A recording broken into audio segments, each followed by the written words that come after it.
Good morning, students. Today we are going to start the third chapter, Private, Public and Global Enterprises. So in this chapter we are going to study about the concept of public sector and private sector enterprises and different forms of public sector enterprises and the multinational company, joint ventures and public private partnership. Okay, so these are all the topics covered under this chapter.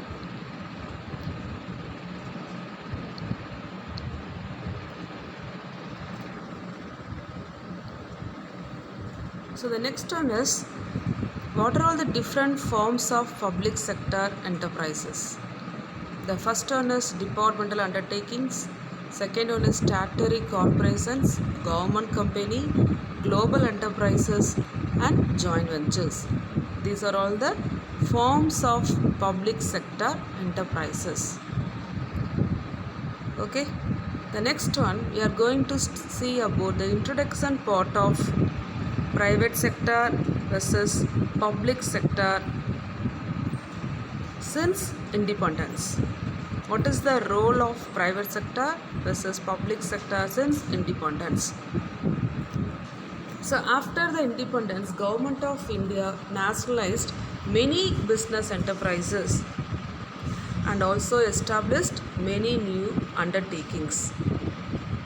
Okay, so the industrial policy resolution of 1948 and 1956 assigned a dominant role to the which enterprises? To the public sector enterprises. Okay, so the many areas of business were reserved for the public sector only. The entry of private sector were restricted. So restricted in the form of licensing limit, that is giving the licensing to expand the business activity. So they are restricted to give the license and they provided certain limit to expand the business activity. So in spite of restricted rule, the private sector continued to grow and contribute in the economic development of the country. So in spite of giving the priority to the public sector, this sector could not do much for the economic development of the country. Okay, so that is why in 1991 the Government of India adopted the policy. What is the policy? Industrial policy 1991. They adopted liberalization and globalization. That is the policy which the Government of India adopted, which is called as Industrial Policy 1991. Okay, that is contributing, giving main importance, and they amended the liberalization and globalization. That is, we already studied in the previous year itself. Okay, so under this policy, under the Industrial Policy 1991, the private sector was assigned an important role for the economic development of the country. So after the Industrial Policy 1991, many barriers, that is obstacles on the private sector were removed. So the industrial licensing was abolished except in the areas which is related to the security and strategic concern. Okay, so the areas reserved for public sector were reduced. So they are giving more importance to the private sector only. So the limit of expansion, so they created a limit for the expansion by creating one of the act which is called as MRTP Act. MRTP Act means Monopolistic and Restrictive Trade Practices Act. So what is the purpose of amending this act? The main purpose is limiting the expansion of business enterprises, business activity, giving the limit. So for this purpose, the act is amended. The act is called as MRTP Act, which is called as Monopolistic Restrictive Trade Practices Act. MRTP means Monopolistic Restrictive Trade Practices Act. Okay, so due to these changes, there is a tremendous improvement. There is more improvement in the economic development of the country. Okay, so the business environment also faces more changes.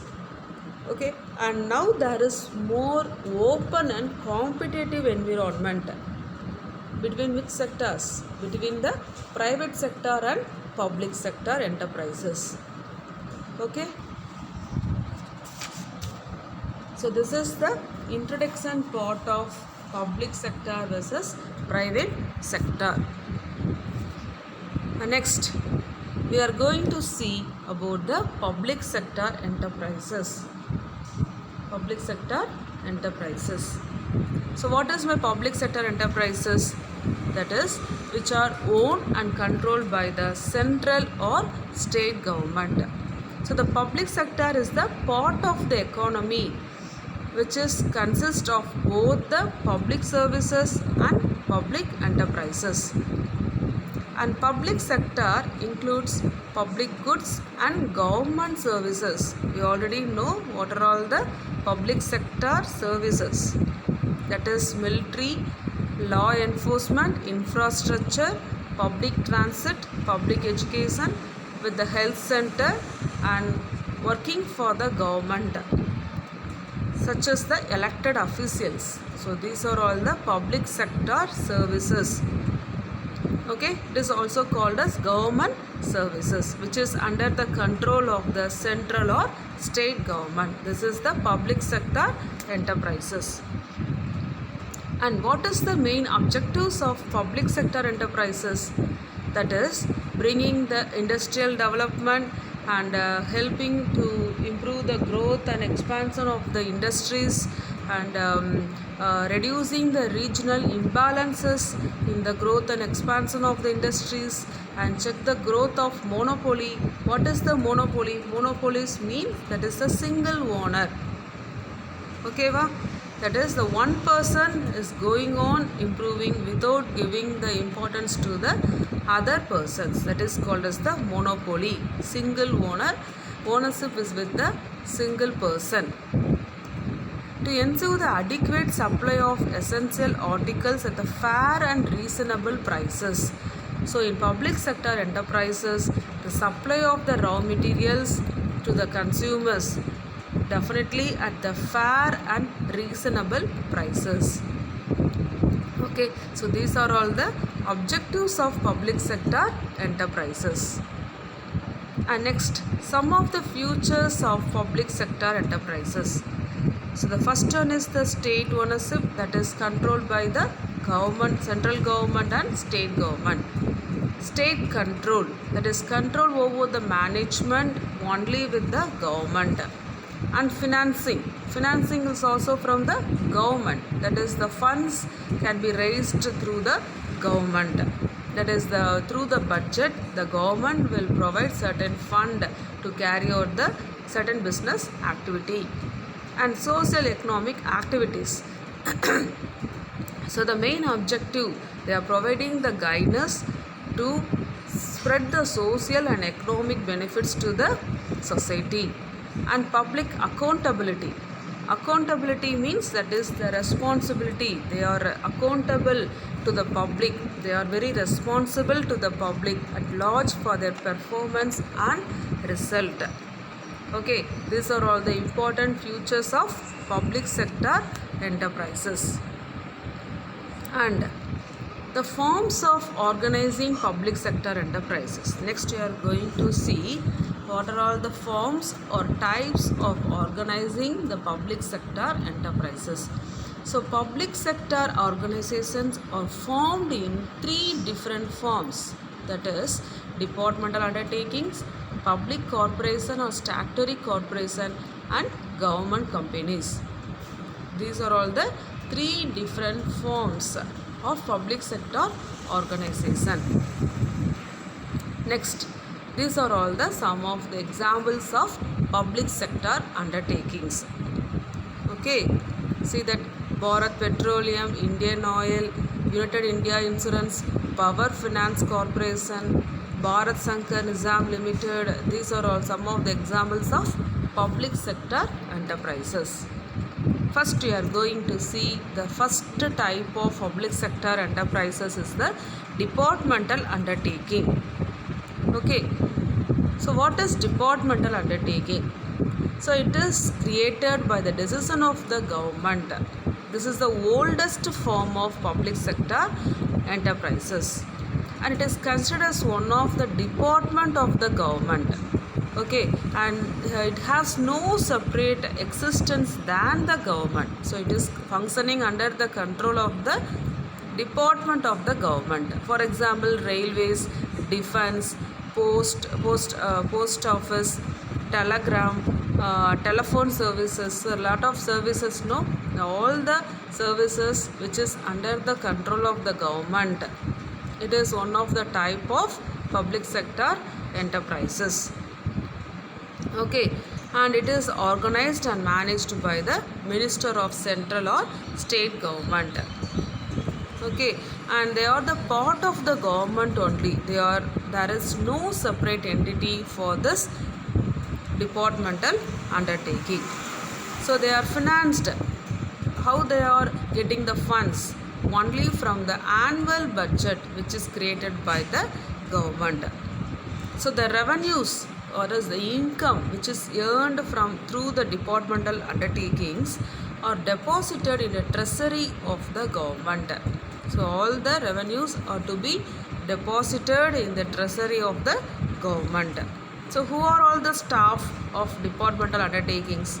That is the civil servants and or which are recruited and compensated as per the rules. As per the rules of the civil servant. These are all the staff of departmental undertakings. So they are under the direct control of the departmental head. So they have to work under the control of the head of the department. That is, who is responsible person. Okay, who is accountable to that concerned minister. They have to work under the control of the concerned minister, that is the head of that department. Okay.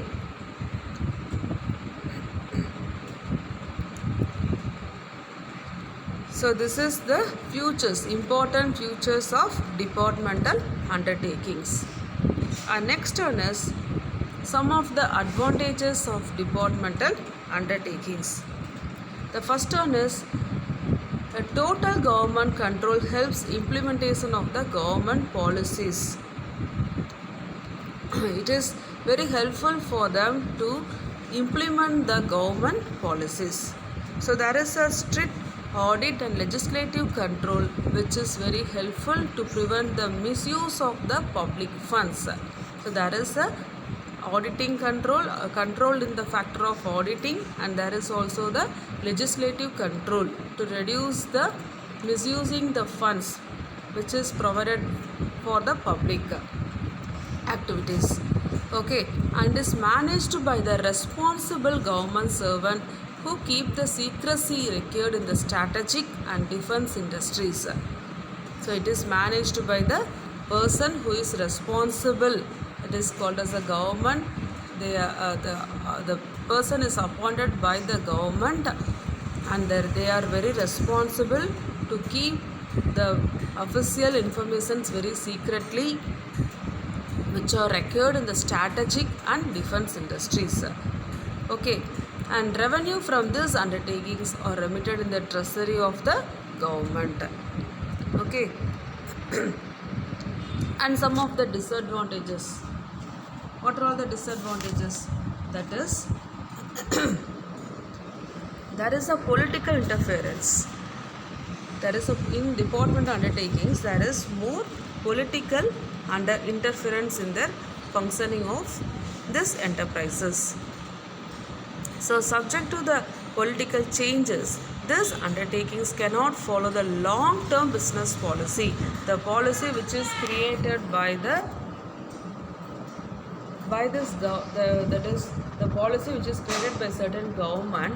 When there is a changes in the that is in the government, in that cases this departmental undertakings cannot able to carry out their activities for the long time. So it is one of the disadvantages, and there is a lack of motivation in this departmental undertakings. So this department undertakings have no power to utilize the revenue which is earned, because the revenue are deposited in the treasury of the government. So there is no incentive to maximize the profit. Okay, and next one is lack of managerial skill and efficiency. The departmental undertakings are managed by the government officials, and these officials are overburdened with some of the work which is given by the government. So they spend maximum time to give the answers what are all the questions which is raised from the parliament or the ministry or the head of the department. Okay, so if they are not able to give the answers for the questions, definitely they will be transferred to the other places. Okay, so as a result they have the less sense of responsibility and efficiency. Okay, and these are all the some of, and there is the absence of competitions, because it is coming under they are working under the control of the public government. So there is no competitive spirit, there is no way to compete with the other sectors. Okay. So these are all the disadvantages of departmental undertakings. So some of the important departmental undertakings in India are, that is All India Radio, Doordarshan, Postage and Telegram, Indian Railways. So these are all some of the examples of departmental undertakings. Okay, the next one is we are going to see public corporations or statutory corporations. So today we studied about what is that? Introduction, what is mean by public sector and what is the role of public sector versus private sector, and what is mean by departmental undertakings, some of the important features of departmental undertakings and advantages and disadvantages. Okay, so today's activity is, after listening the video, you have to do as an activity of the different. So before independence, what is the role? So how the government is carried, what is the different types of what is the role of public sector before the independence, what is the role of public sector enterprises. Okay, how the government is having the control over the public sector enterprises. So I am saying that is, I am giving before independence. You have to collect the data before independence. Okay, so after the independence and up to this present, you have to compare the control of the government. Okay, so what is the impact of globalization and liberalization? So you have to take some of the data about the role of public sector enterprises before independence, and what is the factors they are considered very important to have the control over the public sector enterprises, and what is the impact of globalization and liberalization. Okay, and what are all the different types of departmental undertakings in India. Okay, so take different types of sectors of departmental undertakings under the public sector enterprises. So totally 4 topics. One is the role of public sector enterprises before independence. Second one is what is the how the government control over the public sector enterprises before independence, and what is the impact of globalization and liberalization, and what are all the different types of departmental undertakings under the control of the government in our country. So these are all the 4 topics for today's activity. Okay, you have to do that activity in a A4 size paper and you have to submit it. It's very simple activity for each and every, for there is a 4 topics, no, so for each topic you have to take at least 6 to 7 points. It's enough. Okay, thank you students.